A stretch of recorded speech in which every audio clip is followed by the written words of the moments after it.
y adiós mi España quería dentro. Acercarse al tema de la emigración es hacerlo a uno de los más persistentes de la historia. En buena medida podría decirse que aquella ha creado en muchas ocasiones esta. Entender pues la emigración como protagonista de la historia, de norte a sur, de este a oeste y viceversa. Carlos Llorca Baus. Los barcos de la emigración 1880-1950. España ha sido, hasta hace muy poco, un país de tradición inmigrante.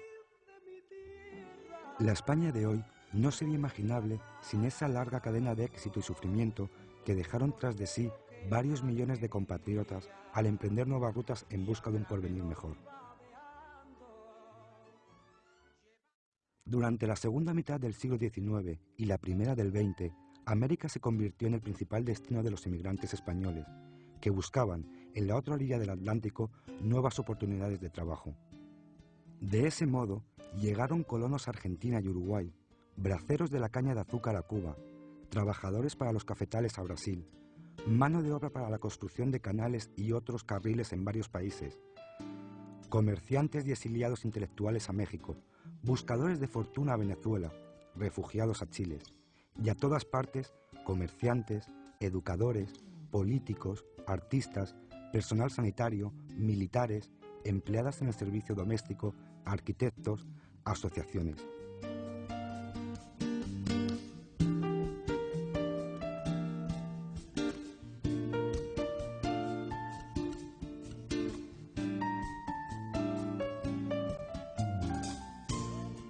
Las cifras anteriores hacen referencia al número de inmigrantes reconocidos como tal por las autoridades españolas.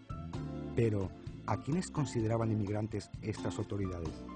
La definición ha ido cambiando según las leyes de inmigración. La Ley de Migración de 1907 consideraba inmigrante a los españoles que tenían intención de abandonar España con un pasaje de tercera clase o equivalente. La Ley de 1924 añadía a los anteriores a los que abandonaban España con la intención de establecerse en otro país por motivos laborales. La Ley de Ordenación de la Inmigración de 1960 especificaba que eran emigrantes también los que abandonaban el país debido a la llamada de residentes en el extranjero o familiares del emigrante. Por último, la Ley de 1971 eliminaba la condición de viajar con pasaje de tercera clase o equivalente y pasaba a considerar emigrantes a los que abandonaban España para establecerse en otro país por motivos lucrativos, así como a sus familiares. Me acomodé en la delantera cerca del Mayoral y entre dos viajeros, un indiano que tornaba de México a su aldea natal y un viejo campesino que venía de Barcelona, donde embarcara a dos de sus hijos para el Plata. No cruzaréis la alta estepa de Castilla sin encontrar gentes que os hablen de ultramar. Antonio Machado, Campos de Castilla.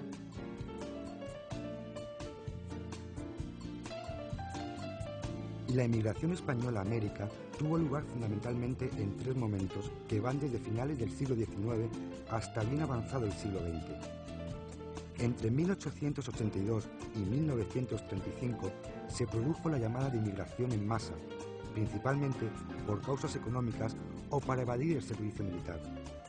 Además, el efecto llamada se combinó con la acción de los agentes reclutadores enviados por los países latinoamericanos. Durante 1936 y 1945, los países americanos endurecieron su política inmigratoria como consecuencia de la depresión económica. No obstante, Chile, República Dominicana y sobre todo México abrieron las puertas a un importante número de exiliados de la República Española. La última etapa coincidió con el fin de la Segunda Guerra Mundial y la eliminación de las barreras que el régimen franquista había impuesto a la inmigración. Esta etapa se prolongó hasta mediados de los años 70. Me vine en 1925 como vienen todos los inmigrantes, para buscar algo mejor. Y en realidad, escapando del servicio militar que se hacía en África, lo que significaba con las pestes, la guerra y todo, casi ir a morirse. Francisco Coira. Mis armas son la voz y la palabra. Voz viva, palabra verdadera. Por eso me fui, para no ahogarlas. José Bergamín. Mi padre emigró a La Habana, donde yo nací, porque en el pueblo no había futuro. Anónimo.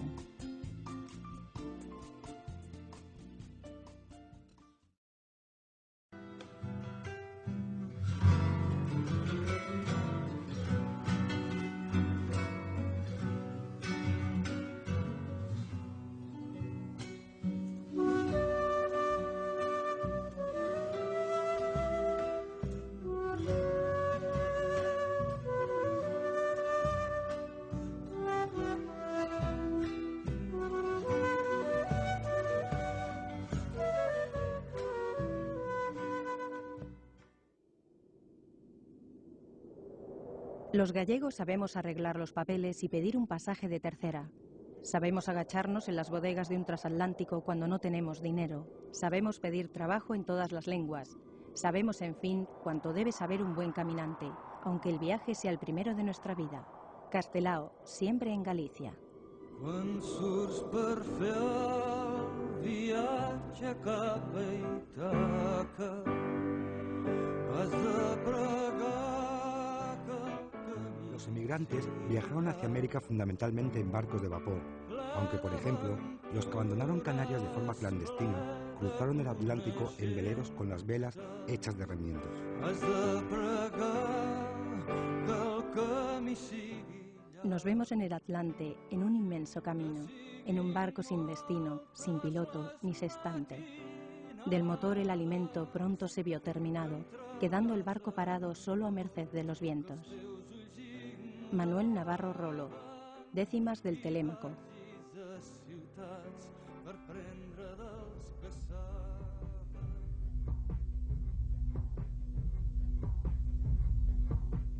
Cumplir con los requisitos para emigrar resultaba costoso en tiempo y dinero, por lo que pronto proliferaron los falsificadores, timadores e intermediarios de todo tipo.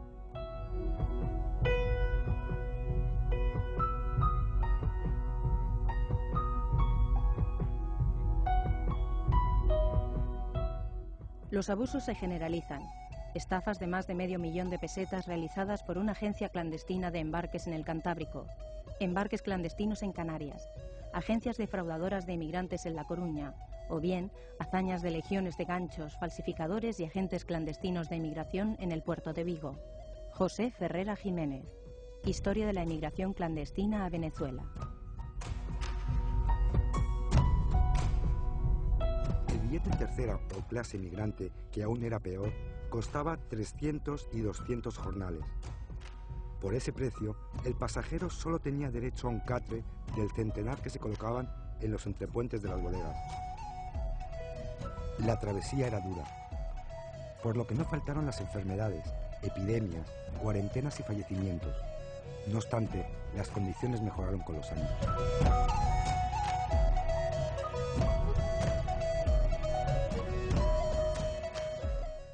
Viajamos en la bodega del barco Cabo de Nueva Esperanza, los hombres por un lado y las mujeres por otro, en un lugar como un pozo, en el que para respirar había solo un tubo de lona que subía a la cubierta. 23 días así, durmiendo en literas, en catres, como los judíos en los campos de concentración. Remei Nuez Fontana.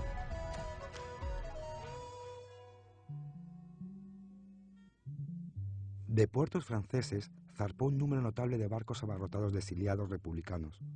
Hacia México se dirigieron, por ejemplo, el Sinaya, el Ipanema, el Méxique. A Chile llegó, gracias a Pablo Neruda, el Winnipeg. Pero lo nuestro es pasar, pasar haciendo caminos. España que perdimos, no nos pierdas. Guárdanos en tu frente derrumbada, conserva a tu costado el hueco vivo de nuestra ausencia amarga, que un día volveremos más veloces sobre la densa y poderosa espalda de este mar, con los brazos ondeantes y el latido del mar en la garganta. Pedro García.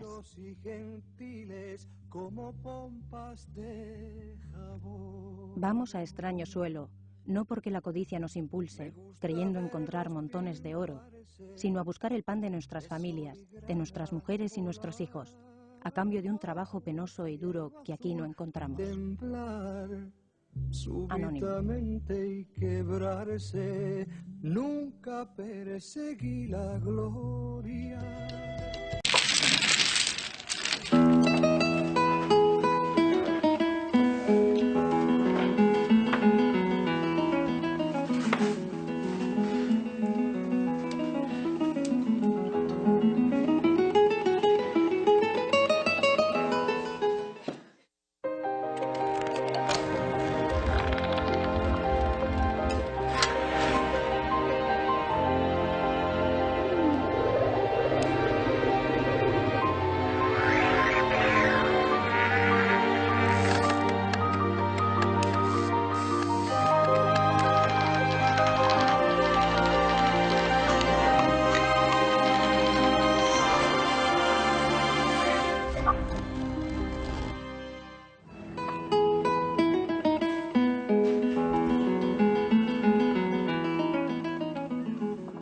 es Pablo Mirante Suárez.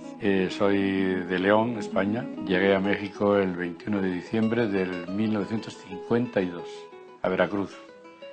Así que ya llovió.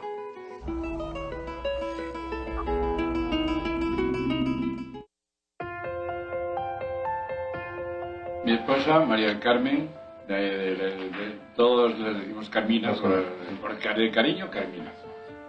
Mi hija, Camino, es Ana María del Camino. Pablo, es Pablo Ángel. Salud. Salud. Salud, ¿eh? Mi nombre es Mireya Imas Gispert, soy mexicana por nacimiento, aunque ahora tengo la doble nacionalidad, ya que México nos lo permite. Y me dedico, soy bióloga, ecóloga, y trabajo en el Programa Universitario de Medio Ambiente, el cual coordino. La presencia española en México es una presencia fundamental, es una parte de la raíz de México, ¿no?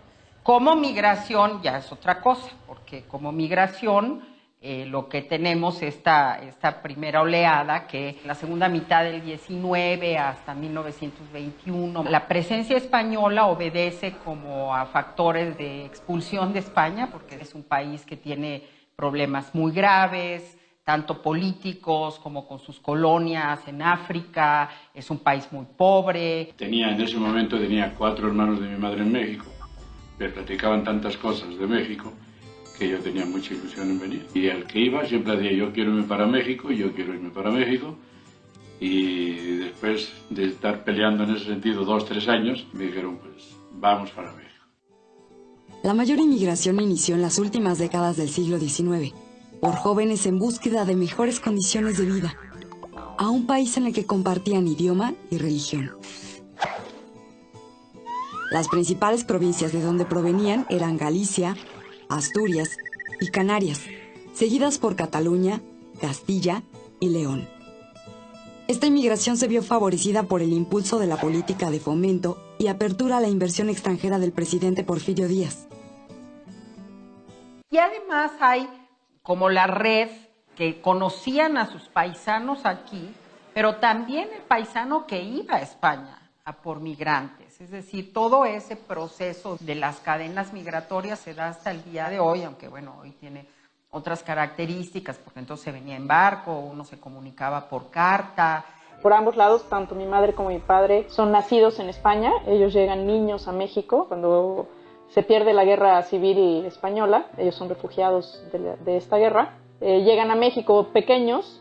Se mantiene un núcleo muy consolidado de refugiados españoles. Prácticamente se conocen entre todos, se identifican. Los niños crecen básicamente en las mismas escuelas. Básicamente por esta razón, pues mis padres se encuentran, hacen juntos la escuela y se casan. Ya tenían su tiempo, en aquel entonces ya tenían ellos 30 años o así, o 40 algunos en México. La vida para ellos al llegar a México fue muy dura porque tenían que dormir inclusive a lo mejor en el mostrador, como le sucedió a muchísimos de los españoles que llegaron. Afortunadamente ya no me tocó eso. Yo salí de España en el puerto de Gijón, ahí embarqué en el barco Marqués de Comillas, y fue un viaje muy largo, para mí fatal porque vine mucho tiempo mareado. En ese viaje, de 32 días de travesía, pero venía muy ilusionado, así que llegamos a Veracruz y me descompuse de todo. Buena parte de las prácticas de los inmigrados van a seguir teniendo un mismo perfil socioeconómico. Igual que se dedicaban allá al pequeño comercio, siguen reproduciendo aquí la misma práctica del pequeño comercio. Sigue siendo igual, que es lo mismo que hacían también en España. No cambia, no va a cambiar solo hasta el momento en que ellos cambian su nivel socioeconómico. Hay, los grandes capitales españoles que se van a ir fundando a fines del siglo XIX y principios del XX, donde muchas compañías, cervecerías, tiendas de abarrotes, pero no pequeñas, sino grandes capitales que fueron, los pilares de la colonia española durante aquellos años, que crearon sus propias instituciones como la Beneficencia Española. Por mi parte paterna, mi abuelo era filósofo. Él como filósofo estudia su doctorado en Alemania donde conoce a mi abuela paterna, que es alemana, y por el lado de mi madre son catalanes, entonces ellos tampoco hablan español. Mi madre cuando llega a México no habla castellano, y mi padre cuando llega a México tampoco habla castellano. Mi padre habla alemán, y mi madre habla catalán y francés. En la agrupación leonesa es donde se juntan todos los que son de la región, los mayores, los hijos, en fin. Entonces fui a conocer lo que era agrupación leonesa y me integré a lo que era el cuadro artístico. Ahí conocí a la que hoy es mi mujer. Mi suegro era vicepresidente de la agrupación leonesa y ella estaba tomando nota de todos los que se integraban al cuadro artístico. Y me agarró también, que ya no me soltó hasta la fecha. Llevamos de conocernos y vivir juntos nada más 58 años.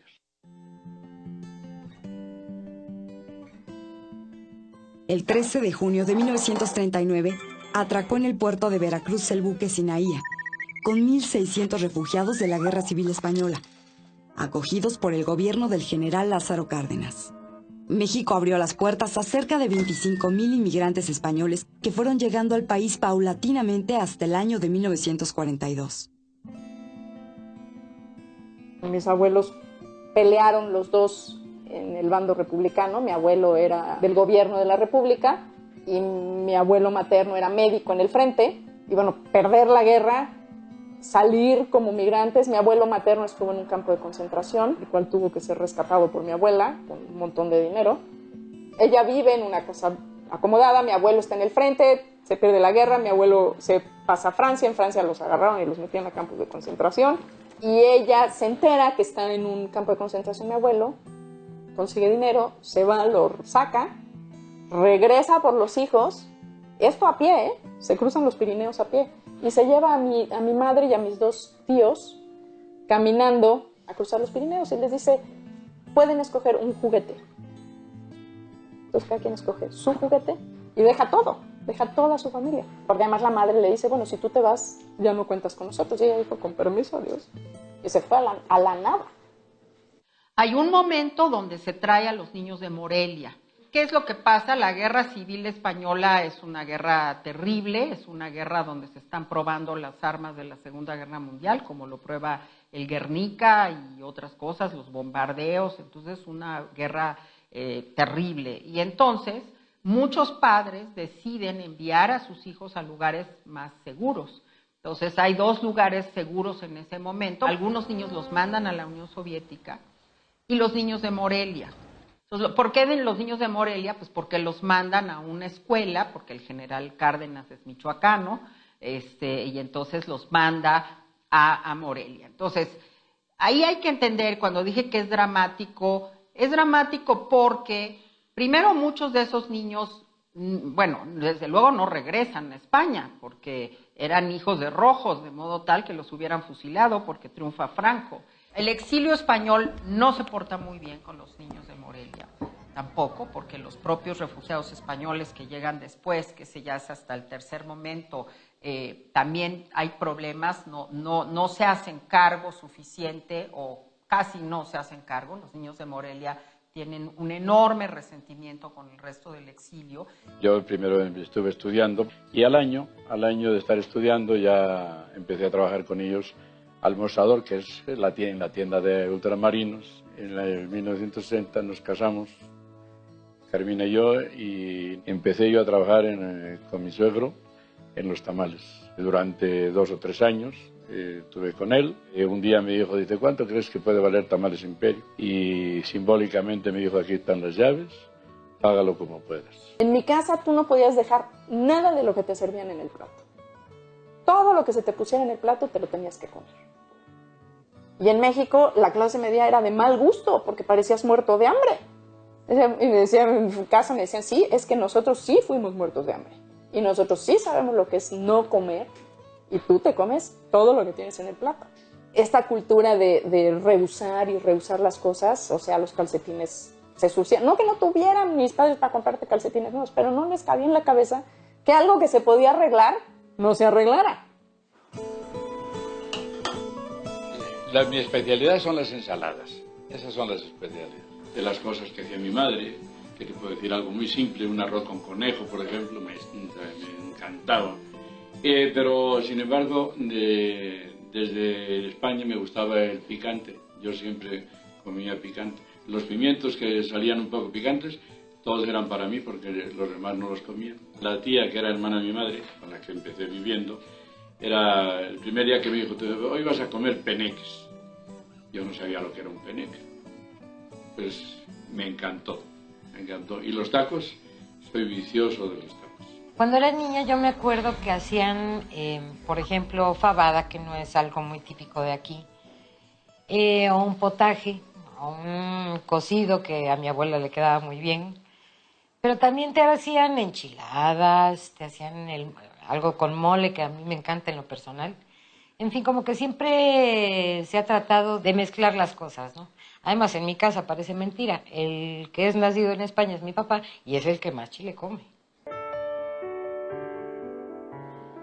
Esta foto corresponde a nuestros 25 años de casados, en donde, según vemos en esta otra foto, renovamos los votos de matrimonio porque pues es una costumbre mexicana que a nosotros nos gusta mucho. La ceremonia fue en la iglesia del Rayo, que es una joya del barroco mexicano.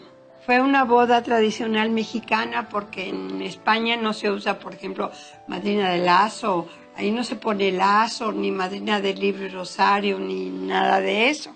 Aquí están los hijos, los nietos, todos.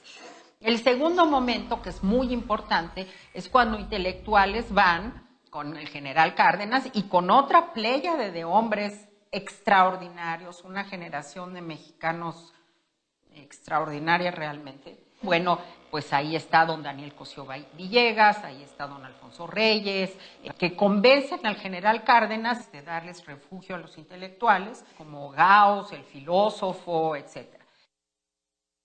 En este grupo también llegaron religiosos, futbolistas, pelotaris y gente del espectáculo como María Conesa, conocida como la Gatita Blanca. En el área filantrópica fundaron asociaciones como la Sociedad de Beneficencia Española, creada en 1842, y el Panteón Español. Casi 100 años después de la sociedad, inauguró un moderno sanatorio, el Hospital Español, que permanece vigente hasta hoy. Entre los lugares de esparcimiento destacan el Casino Español y el Club España, fundado en 1912, al cual el rey Alfonso XIII le otorgó el título real por unir a toda la comunidad de inmigrantes españoles. No se puede entender hoy la distribución, el conocimiento de los grandes literatos, investigadores españoles y europeos en general sin la presencia de Porrúa aquí en México. A partir de la fundación de su instancia de distribución y promoción y edición, va a ser socializar y democratizar buena parte del conocimiento y la lectura de los grandes clásicos. Claro que hay que mencionar que es una migración privilegiada, porque es gente que al menos tiene una carrera. Cárdenas se hace cargo de esto y entiende que es una migración que le puede dar un empuje importante a las diferentes profesiones en el país. La mayor parte de los exiliados españoles se van a encontrar en la Universidad Nacional Autónoma de México, y aparte de la UNAM se van a encontrar también, ya cuando se inaugura el Instituto Politécnico Nacional, también se van a encontrar. Junto con la UNAM, Politécnico y otras instancias más, ya encontraremos también ya la inauguración de su propio, digamos, producto, que es el Colegio de México. Bueno, este es un pequeño edificio que estamos haciendo aquí, un grupo de amigos y de socios de 9 departamentos, aquí en la Colonia del Valle. Cosas que realmente me han dado mucha satisfacción. Y han dado rodando de un lado para otro, ya está un poco maltratada, porque estos son todos de 1,55. Entonces quitamos digamos que la última fase de la inmigración española en México la vamos a ubicar fundamentalmente después de los años 80. Han tenido una importancia nodal. Hoy podríamos hablar prácticamente de que la mitad del movimiento de capitales por vía del sector bancario está dominado por bancos españoles o en coinversión con bancos mexicanos. Estoy hablando del Banco Santander, por ejemplo. Hablo del Banco Bilbao Vizcaya, junto con Vancomer trabajan aquí. Realmente la sociedad en la que nosotros hemos vivido ha sido tanto de gente completamente mexicana como de gente con ascendencia. Entonces realmente yo nunca noté nada raro, ¿no? Simplemente se quiere a los dos países por igual porque te hablan de que en España están tus abuelos, muchos tíos, tus primos, y en México también están otra parte de abuelos, de primos. Nos han inculcado ese amor a las dos, a México por nacimiento y a España por sangre, que eso mismo nosotros también como padres lo inculcamos a nuestros hijos. Entonces, bueno, así palabras, alguna vez también que fui a una farmacia y pedí un esparadrapo y el señor de la farmacia me dice, yo no tengo eso. Digo, ¿cómo no va a tener esparadrapo en una farmacia? Pues, bueno, pero es que no sé qué es eso. Pues eso que se le pone a la gasa para pegarlo. Ah, la tela adhesiva. Ah, pues eso. La familia de mi madre hablaba catalán y entre ellos siempre se habló catalán. Pero cuando regresa a España y habla catalán con su familia, con los amigos y los vecinos y tal, le dicen, ¿qué catalán tan raro hablas? Hablas un catalán de antes de la guerra. Y pues claro, su catalán se congeló en el tiempo. No evolucionó con el catalán que hablaban las gentes en España, ¿no? Bueno, Barcelona, en la región de Cataluña. Hubo gente de los refugiados españoles que jamás se declararon mexicanos, que siempre estuvieron pensando que iba a caer Franco y que iban a volver, y que cuando murió Franco, no cayó, pero murió, volvieron, y claro, regresaron a una España que no era la que conocían, que no era la que ya ni eran ni de aquí, ni de allá, ni de acullá. Eso yo creo que es lo peor que te puede pasar en un proceso migratorio. Vivir en la nostalgia, y como diría Sabena, no hay peor nostalgia que añorar lo que nunca existió, porque nunca vivieron esa España. Ella fue uno de los primeros regalos de boda, que tiene con nosotros 51 años. Esta es la patrona de León, es una piedad, la Virgen del Camino, la Virgen de Covadonga, la Catedral de León y la Virgen del Carmen es la patrona de Málaga, es la Virgen de los Marineros. Católicos, apostólicos y remonos. Y no romanos, remonos. Bueno, pues México los rescata. Esa es una parte de la historia más maravillosa de la generosidad de este país. Hace de la generación de mis padres y de mis abuelos que se rindan incondicionalmente ante la grandeza de este país, ¿no? Y nosotros, bueno, ya como mexicanos, pues indudablemente para nosotros nuestro país es este. México me dio la oportunidad de estar aquí, de conocerlo y vivir en él. Me ha dado una familia extraordinaria y pues me ha dado todas las comodidades que he querido. No dejo de ser español, pero quiero mucho a México. A veces me siento más mexicano que muchos mexicanos. Se estima que en el país hay unos 80,000 inmigrantes de origen español. Sus aportaciones han sido un cimiento fundamental en el desarrollo de nuestro país. Hoy, sus hijos y nietos son mexicanos y forman parte de la comunidad activa de México. A la entrada de León hay una inmensa laguna, donde se bañan las guapas, porque feas no hay ninguna. Resalada, dímelo. Dímelo, Resaladina, ¿dónde tienes el amor? Esta es la historia de los españoles, de los que llegaron. Y no volvió. Ay, son canciones largas, pero nada más con eso.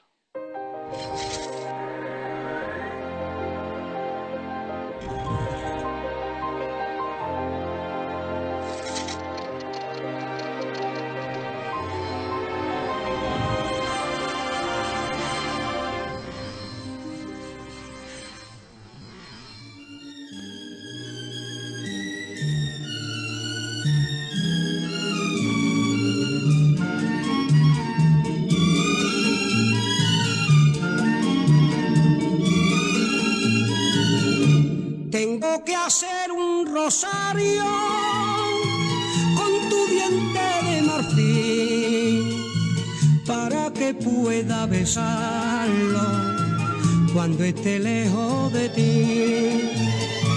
sobre su cuenta divina, hecha con nardo y gamín, rezaré pa' que me ampare aquella que está en Saín. Adiós mi España querida, dentro de mi alma te llevo metida. Aunque soy un emigrante, jamás en la vida yo podré olvidarte.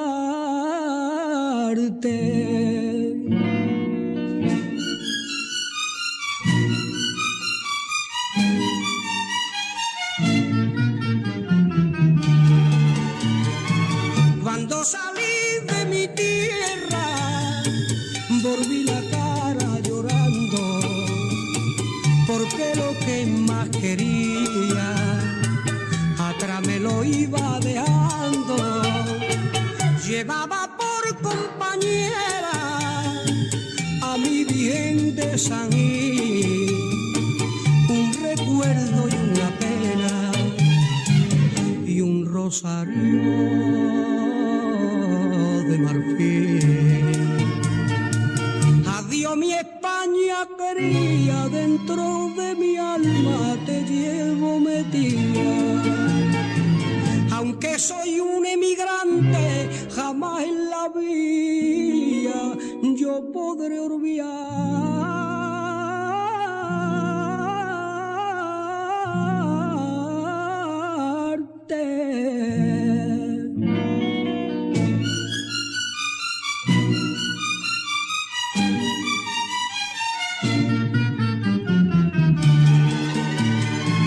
Yo soy un pobre migrante